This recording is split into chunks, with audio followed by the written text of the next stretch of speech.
ربی یسر ولا تعسر وتمم بالخیر وبک نستعین یا فتاح ربی زدنی علما۔ سامعات، السلام علیکم ورحمۃ اللہ وبرکاتہ۔ آج ہم جانیں گے حضرت ابو عاص رضی اللہ عنہ کے بارے میں، جو آپ صلی اللہ علیہ وسلم کے داماد تھے۔ ایک دن رسول صلی اللہ علیہ وسلم کے پاس آپ آئے اور آپ نے فرمایا کہ میں اپنے لیے آپ کی بڑی بیٹی حضرت زینب رضی اللہ عنہا کا ہاتھ مانگنے آیا ہوں۔ تو آپ صلی اللہ علیہ وسلم نے فرمایا کہ ٹھہرو، میں اپنی بیٹی سے اجازت مانگ لوں، اس کی رضامندی میں جان لوں۔ پھر آپ صلی اللہ علیہ وسلم نے اپنی بیٹی کے پاس جا کر ان سے یہ کہا کہ تمہارے خالہ کے بیٹے، کیونکہ حضرت ابو عاص رضی اللہ عنہ آپ سیدہ خدیجہ رضی اللہ عنہا کی بہن کے بیٹے تھے۔ جب نبی نے اپنی بیٹی سے یہ سوال کیا تو آپ زینب رضی اللہ عنہا کا چہرہ سرخ ہو گیا اور وہ مسکرائی۔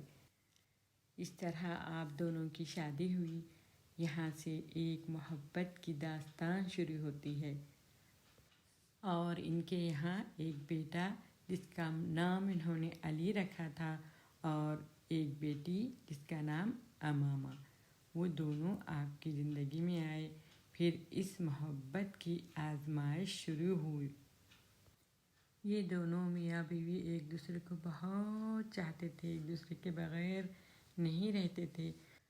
نبی کریم صلی اللہ علیہ وسلم پر جب وحی نازل ہوئی اور آپ اللہ کے رسول بن گئے، ابو عاص کہیں سفر میں تھے۔ جب واپس آئے تو بیوی اسلام قبول کر چکی تھی۔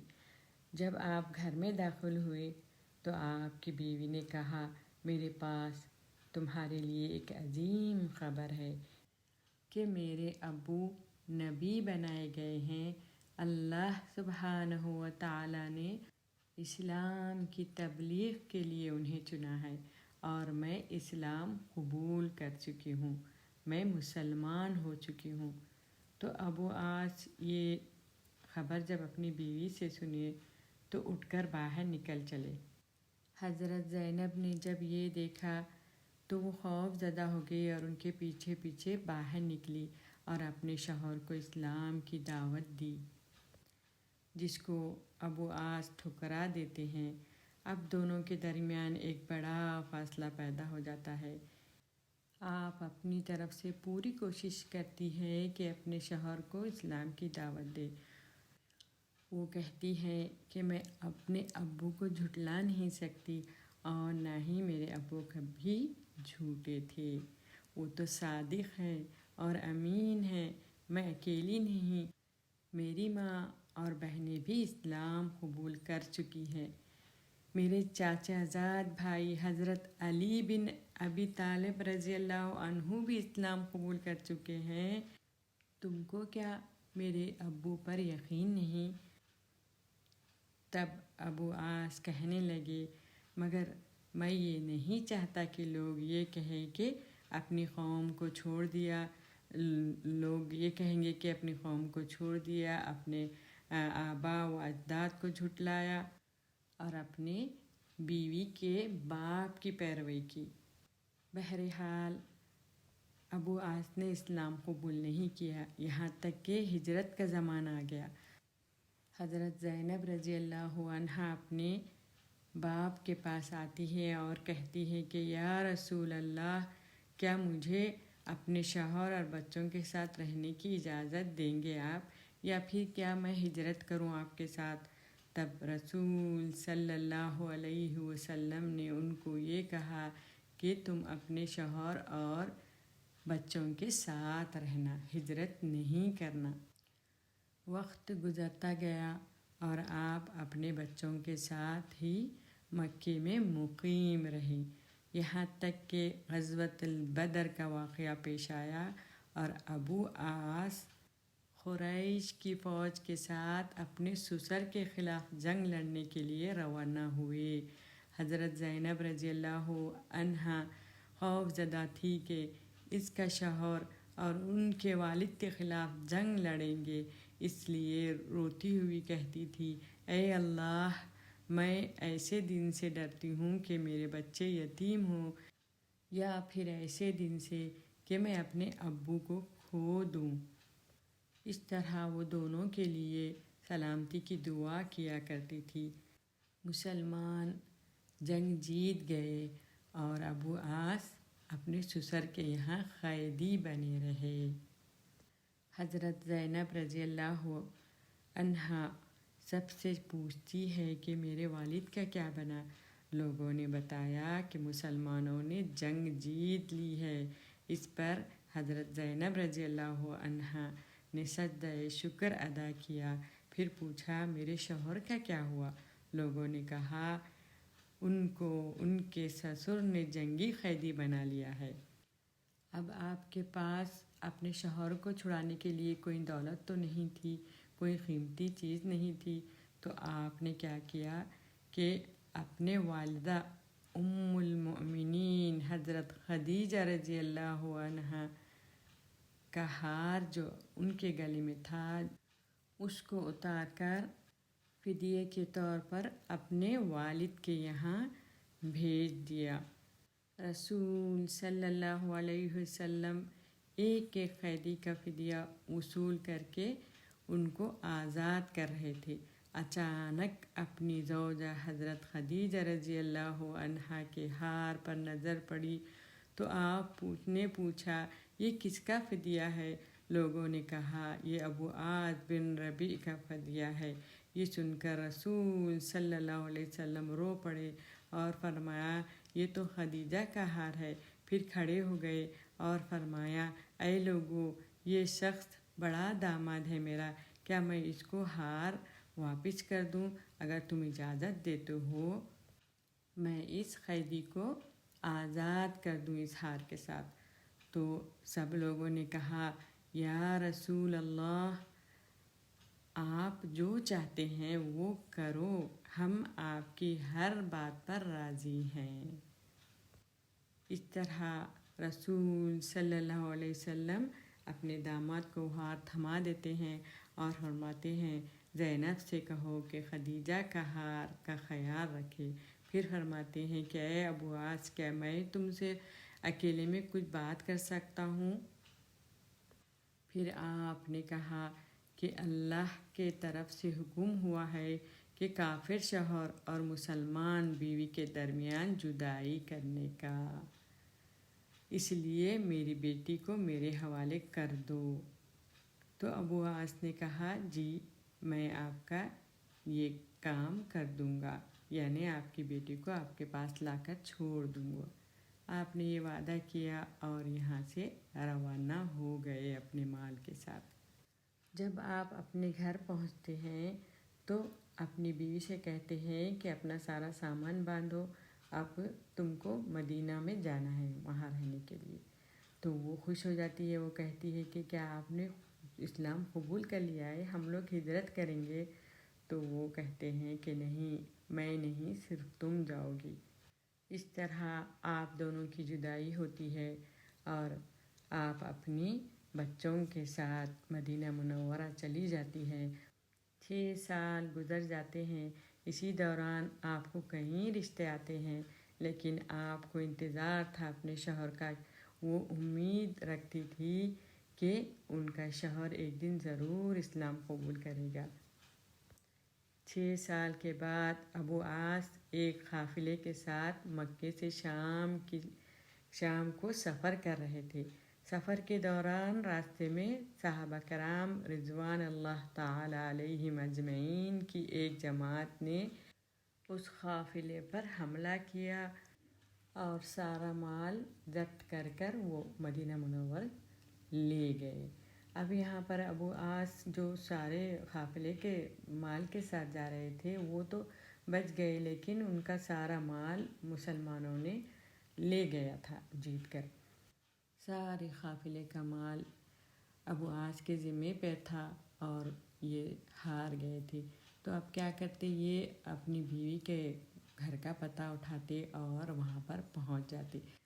جب دروازہ کھٹکھٹاتے تب اندر سے ان کی بیوی دروازہ کھولتی ہے اور جیسے ہی اپنے شوہر کو دیکھتی ہے وہ کہہ اٹھتی ہے، جدائی نے تمہیں تھکا دیا ہے نا؟ کیا آپ نے اسلام قبول کر لیا؟ ہمارے ساتھ رہیں گے آپ؟ تو ابو عاص کہتے ہیں، نہیں، میں اپنا مال لے جانے کے لیے آیا ہوں۔ اب حضرت زینب ڈر جاتی ہے اور زوردار آواز میں یہ کہتی ہے کہ میں نے ابو عاص کو پناہ دی ہے جو میرا خالہ زاد ہے اور میرے بچوں کا باپ ہے۔ تو رسول صلی اللہ علیہ وسلم جب نماز فجر سے فارغ ہوتے ہیں تو وہ یہ اپنی بیٹی کی آواز سنتے ہیں اور سب صحابی سے کہتے ہیں، کیا تم سب نے وہ سنا جو میں نے سنا؟ تب سب صحابی کہتے ہیں، ہاں یا رسول اللہ، ہم نے سنا ہے۔ تب آپ اپنے صحابی لوگ سے یہ مشورہ کرتے ہیں، کہتے ہیں کہ ابو عاص نے کبھی وعدہ خلافی نہیں کی اور کبھی بھی میرے ساتھ اس نے غلط بات نہیں کی ہے، تو میں یہ چاہتا ہوں کہ اس کا مال جو بھی تم لوگوں نے لے آیا ہے اس کا مال واپس کر دے اور اس کو رہا کر دے۔ تب سب صحابی کہتے ہیں کہ یا رسول اللہ، آپ سے بہتر فیصلہ کوئی نہیں کر سکتا، ہم کو آپ کا فیصلہ منظور ہے۔ تب آپ صلی اللہ علیہ وسلم زوردار آواز میں کہتے ہیں کہ اے زینب، تم نے جسے بھی پناہ دی ہے ہم کو تمہاری پناہ قبول ہے۔ اس طرح سے آپ یہ بھی کہتے ہیں کہ اے زینب، ابو عاص کو باحترام اپنے بچوں کے پاس لے جانا اور یہ خیال رکھنا کہ یہ تمہارے لیے حرام ہے۔ آپ نے اپنے باپ کو یہ کہا کہ میں اسلام کے دائرے میں ہی رہوں گی۔ سبحان اللہ۔ اور اس طرح سے ابو عاص کو پورا ان کا لوٹا ہوا مال دے دیا جاتا ہے واپس اور ان کو اپنے ملک چھوڑ دیا جاتا ہے۔ تو جب ابو عاص اپنے پورے مال کے ساتھ جب مکہ پہنچتے ہیں اور سب جس کا مال تھا ان سب کو واپس کر دیتے ہیں اور ان کو کہتے ہیں کہ اے لوگو، کیا تم کو تمہاری امانت مل گئی ہے؟ تو سب کہتے ہیں، ہاں، ہم نے کبھی بھی تم کو یعنی خیانت کرتے ہوئے نہیں دیکھا، ہم کو ہماری امانت مل چکی ہے۔ تب ابو عاص ان لوگوں سے کہتے ہیں کہ میں گواہی دیتا ہوں کہ اللہ کے سوا کوئی معبود نہیں اور محمد صلی اللہ علیہ وسلم اللہ کے سچے رسول ہے۔ اس کے بعد آپ مدینہ روانہ ہوتے ہیں اور جب مدینہ پہنچتے ہیں تو پھر فجر کا وقت ہوتا ہے۔ سیدنا نبی صلی اللہ علیہ وسلم کے پاس آپ پہنچتے ہیں اور کہتے ہیں کہ کل آپ نے مجھے پناہ دی تھی اور آج میں گواہی دیتا ہوں کہ اللہ ایک ہے اور آپ اس کے سچے رسول ہیں۔ اور یہاں پر آپ اسلام قبول کرتے ہیں اور کہتے ہیں کہ اے اللہ کے رسول صلی اللہ علیہ وسلم، کیا مجھے اپنی بیوی حضرت زینب رضی اللہ عنہا کے ساتھ رجوع کی اجازت آپ دیتے ہیں؟ تو نبی کریم صلی اللہ علیہ وسلم ابو عاص کا ہاتھ پکڑ کر فرماتے ہیں، آؤ میرے ساتھ۔ حضرت زینب رضی اللہ عنہ کے دروازے پر لے جا کر دروازہ کھٹکھٹاتے ہیں اور کہتے ہیں کہ یہ تمہارا خالہ زاد واپس آیا ہے، تم سے رجوع کی اجازت مانگ رہا ہے، کیا تمہیں قبول ہے؟ تو حضرت زینب رضی اللہ عنہا کا چہرہ سرخ ہو جاتا ہے اور وہ مسکراتی ہے۔ رجوع کے 1 سال بعد سیدہ زینب رضی اللہ عنہا اللہ کو پیاری ہو جاتی ہے۔ آپ کی وفات کے بعد آپ بہت غمگین رہا کرتے تھے۔ ایک دفعہ آپ نے اپنے نبی سے فرمایا کہ اے اللہ کے نبی، میں زینب کے بغیر زندہ نہیں رہ سکتا۔ تو رسول صلی اللہ علیہ وسلم نے ان کے سر پر ہاتھ رکھ کر ان کو دلاسا دیتے ہیں۔ کہتے ہیں کہ ان کی وفات کے 1 سال بعد آپ اسی غم میں جیتے رہے اور 1 سال بعد آپ بھی وفات فرمائے۔ تو یہ دونوں کی اس طرح سے محبت تھی، اللہ تعالیٰ نے ایک دوسرے کی محبت میں ہی وہ فنا ہو گئے ہیں۔ تو یہاں پر ہم کو کتنا بہترین قصہ ملتا ہے۔ اس قصے میں ہم کو کئی یعنی سبق حاصل ہوتے ہیں۔ ایک یہ کہ بیٹی کا رشتہ جب آئے تو بیٹی کی رضامندی طلب کرنا نہایت ہی اہم بات ہے۔ دوسرا یہ کہ سسرال والے اپنے داماد کی عزت و احترام کرے، بھلے ہی وہ یعنی اختلافات آ گئے ہیں زندگی میں، لیکن وہ یہ احترام نہ چھوڑے۔ اور تیسرا کیا ہے کہ بیوی اپنے شوہر کا احساس کرے اور اس کے حالات کو سمجھے اور اپنے بہترین اخلاق سے اس کا دل جیت لے۔ دیکھو وہ جو اخلاق تھے سیدہ زینب کے، جو ایک کافر کو بھی مسلمان بنا دیے، سبحان اللہ۔ ایسے بہت سارے قصص ہیں جس کو ہم سن کر ان باتوں کا احساس کریں کہ ہماری زندگی میں کیا شمار ہے، ہم اس سے کیا سبق لیں۔ تو ہم کو ہر قصے میں کچھ نہ کچھ پہلو ملتا ہے جس سے ہم سبق حاصل کریں۔ وآخر دعوانا ان الحمد للہ رب العالمین والصلاة والسلام علی المرسلین۔